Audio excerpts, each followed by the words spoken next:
Monitorlarni qotib ishlashini qaranglar. BYD Song Plus avtomobilni olgan ekanlar okamlar. Multimedia tizimi eski versiyada qolib ketgan, interfeyslari ham eskicha ekan, versiyalari ham hammasi eski, birinchi zavodskiy holatda qolib ketgan. Biz hammasini yangi versiyaga обновить qilamiz, голосовое управление qilamiz hamda rusifikatsiya qilib приложение uстановка qilib beramiz. Hozir mana обновление jarayoni davom etyapti. Alisa, открой все окна.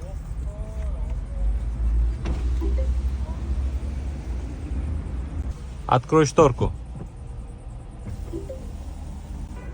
Alisa, rejim eko. O'zlariga kerakli bo'lgan приложенияларni shu yerdan skachat qilib обновить qilsalar ham bo'ladi. Marketlari bor, hammasi ishlab turibdi. Uстановка qilib bergan приложенияларimizni ko'rishingiz mumkin.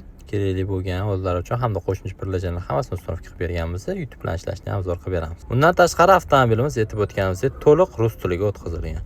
Xizmatlarimiz qiziq bo'ladigan bo'lsa, Max Tuning murojaat qilaverasizlar, ishlar inshaalloh chiroyli qilib bitirib beramiz.